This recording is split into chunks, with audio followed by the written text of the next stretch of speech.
Now, what about once you've mastered the basics and you want to move on? How do you continue biblical Hebrew? What are the resources available to you? There are at least 4 resources that are now available to you. The first is called the Compact Guide to Biblical Hebrew. It's a very small book, and in it, we've distilled the basic information from the grammar so that when you're working in translation, you can make quick reference to this guide to review what you need to know at the most fundamental level to translate Hebrew. So if you have a question about what a verb looks like, you can look back in that compact guide and at a glance, see what it should look like. If you have a question about basic syntax, you can look back in the compact guide and see what are the basic options, for example, the infinitive absolute or the infinitive construct when you encounter it in context. This compact guide will allow you, when you're studying Hebrew and reading Hebrew, to make quick reference to the stuff that you've already learned in the basic course. And some information will advance you. It's a great guide to keep, and it's small enough that you can keep it with your Hebrew Bible. The second type of resource available to you is the Vocabulary Guide to Biblical Hebrew. Now, once you've completed the basic stages of Biblical Hebrew, you want to continue to build a stock of vocabulary words. The more vocabulary you learn, the less time you'll be required to spend in the lexicon. Now, looking up words in the lexicon is good, and it's a helpful thing to do, but you want to be able to read without having to look up every other word. The only way to get over the lexicon syndrome is by memorizing vocabulary. And so we've produced a couple of resources that can help you there. Now first, if you already have the box set of Hebrew vocabulary cards, there are at least 500 more words in that box set than appear in the grammar.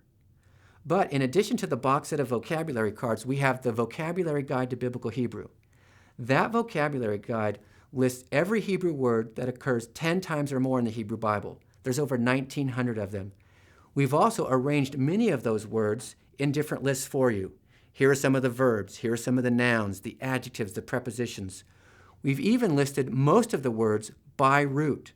That is, if a particular root has a number of different words derived from it, we've grouped all of those words together so it makes review and memorization easier. So the Vocabulary Guide is a very helpful book for increasing your vocabulary. Now there's also audio files for the Vocabulary Guide. So in addition to the Vocabulary Guide and the box set of cards, there are audio files that will help you pronounce each of those words with the definition. So if you have a long commute to work or if you like to go running, you can listen to these files, both the Hebrew word and the definition, and it'll just be an easier way to get these words into your mind so that you can spend less time in the dictionary and more time in the Hebrew text. So we've got the Compact Guide to Biblical Hebrew. We've got vocabulary to help you build your stock of vocabulary. Another resource we've produced for continuing your study of Biblical Hebrew is the Graded Reader. This reader has a selection of texts from the Hebrew Bible that at the beginning they're simpler, and as you progress, they're more difficult. So it's a graded way to enter the system of translating Hebrew. Once you've mastered all the grammar and syntax in the first year grammar, it can be difficult to begin your study. It can be intimidating to begin translating texts. The reader introduces you in a very logical, straightforward way where we begin with simple text and build your skills incrementally. In the reader, we have opportunities for you to analyze verbs, and we also comment on the morphology and the syntax in a system of notes. Now, by doing that, we both reinforce what you learned in Hebrew 1 and 2, but we also take you beyond that slightly and comment at times on grammar and syntax that will be helpful for when you begin to study exegesis. So the Graded Reader is a great resource, for example, in the summer after you've completed your first year of Hebrew and you want to work to continue to build your skills. Get the Graded Reader and begin translating those texts and reading those notes, and you'll make some good progress in the language. Finally, in our continuing category of resources, there's the Reader's Hebrew Bible. Now, this is a fantastic resource. In this particular Hebrew Bible, you have the Hebrew text laid out on each page, and at the bottom of each page, you have vocabulary words that occur 100 times or less in that text, meaning this. One of the most difficult things about reading Hebrew at the beginning is you don't know all the Hebrew vocabulary words. Well, the Reader's Hebrew Bible provides you with that kind of transition point. They have provided in the notes all of the Hebrew words that occur 100 times or less minus the proper names. So in this particular volume, you can begin to read with speed and proficiency, even though you're still working to build your vocabulary. So these are great resources for continuing your study. The Compact Guide, the vocabulary resources, the Graded Reader, and the Reader's Hebrew Bible. So again, there's no excuse for not continuing your study beyond the basics. We've also provided resources for you to transition out of the basics into reading the Hebrew Bible. Now, it really is good news that there are so many resources available to you for beginning Biblical Hebrew and continuing in your study of Biblical Hebrew. But what about expanding your knowledge of Biblical Hebrew and going beyond the basics and the continuing stages of the language? Here's a suggestion.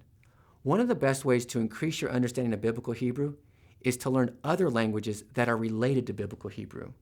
Now, there are a lot of languages that are related to Biblical Hebrew. For example, you may have heard of the language Ugaritic, or Akkadian, or Phoenician, or Moabite. But there's also the language Aramaic.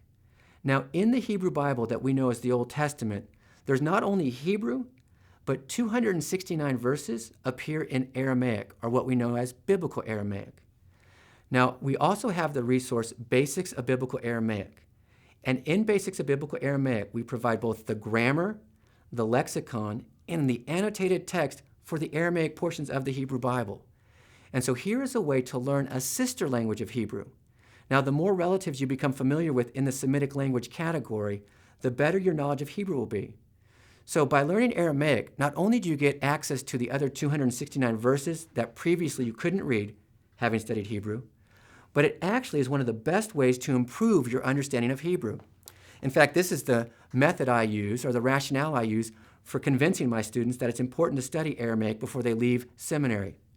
That is, if you want to understand Hebrew better, learn Aramaic. Learn a relative language, a related language. And you'd be surprised, not only is it easier to learn Aramaic because you've already learned Hebrew, but it actually helps your Hebrew. So the two go hand in hand, and it's always a good idea to get as much of the biblical languages in as you can while you've got the chance. Now, the Aramaic grammar is designed both for study and use in the classroom and for studying on your own. So again, we have the grammar in there, we have the full lexicon, and the full annotated text that appears in the Hebrew Bible. Now, that's another great resource, but it's not exactly Biblical Hebrew, but it will make your Hebrew better, and then you can read all of the other 269 verses that Hebrew won't allow you to.